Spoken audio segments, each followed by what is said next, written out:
Hey everyone, our cover crops have been a big success this year. Today I'm planting more and working with the fall garden. Let's go into the garden.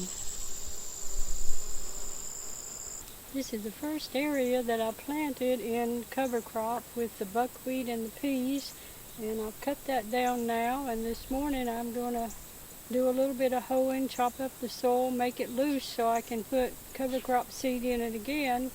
And then after I cut that down, I hope it's going to be time to plant some garlic here.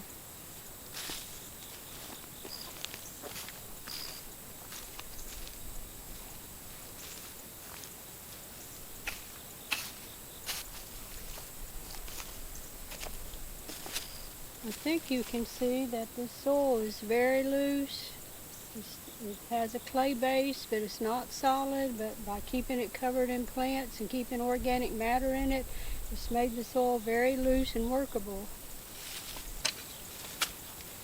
I have a tiller, but I'm choosing not to use it because it tears up the soil more and disturbs the soil life more. So I think by using the hoe is going to be better for the soil. Okay, so I have disturbed the toad with my hoeing, but I'm glad to see him in the garden, so he's probably eating some of the insects for me. You can see it's a hot August morning, and I'm almost finished getting this bed ready for the cover crop seed.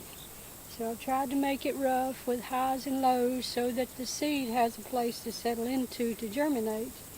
And look what I just spotted. Snake skin in the garden.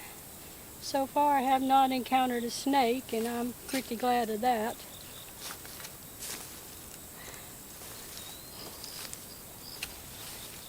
So I have gotten my exercise this morning by hoeing, and I have sweated and sweated, and I guess I have detoxed doing that.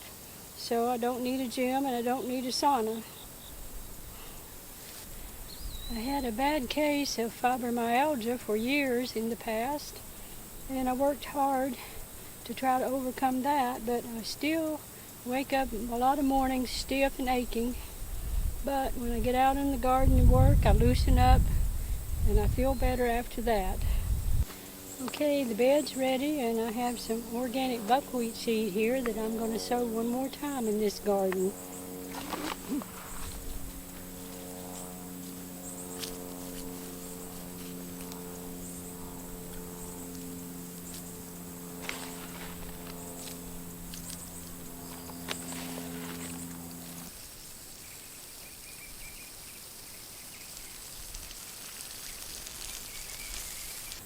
Now I'll water this once or twice a day until the buckwheat germinates, and then I think it'll grow just fine.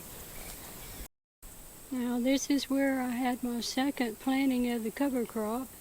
It was also a potato bed. Then I planted the buckwheat and the peas here, and I cut them down, and now I've got my fall plants in here.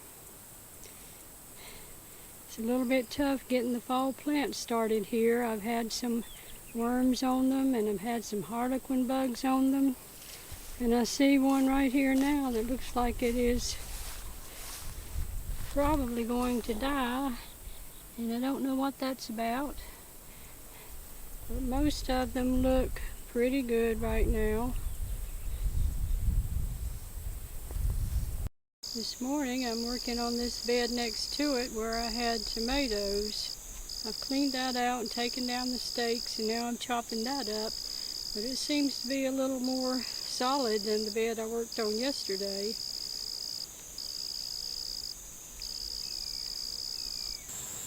I went to the goat pasture, and I've got a load of goat manure from the goat pasture, and I'm going to spread it on this bed and see if it will help it out some.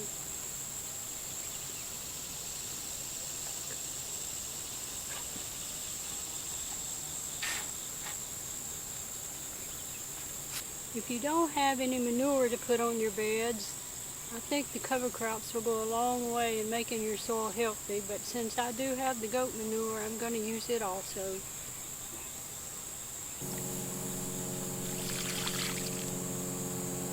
also feeding my fall plants this morning with some fish and seaweed fertilizer. I like to use it because it's organic, and I think it also has micronutrients in it besides nitrogen, phosphorus, and potassium. Sometimes I put it on the hoeing sprayer, but this time I'm just going to dip and pour it on.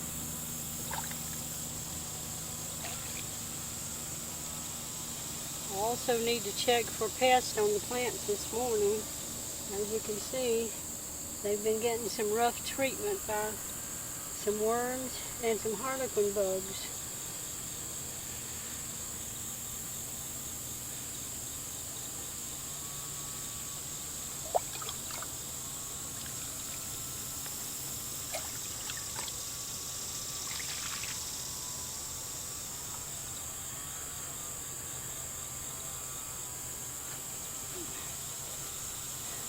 I can spray with BT for the worms, but so far I've just been trying to pick them off and see if that would work.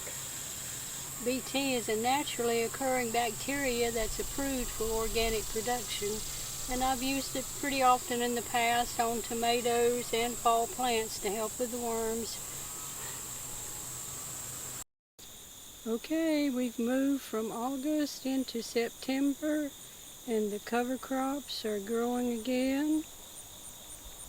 The carrots that I transplanted are growing and seem healthy. This little bed is planted in cover crop again and getting ready for strawberry planting in October. The fall garden looks very healthy now.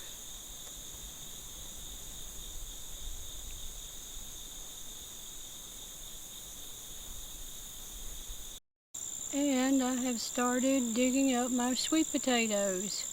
And you can see they've turned out a good size, but we've had a lot of little critters out here who have also enjoyed these sweet potatoes. That's all for today. Thanks for watching.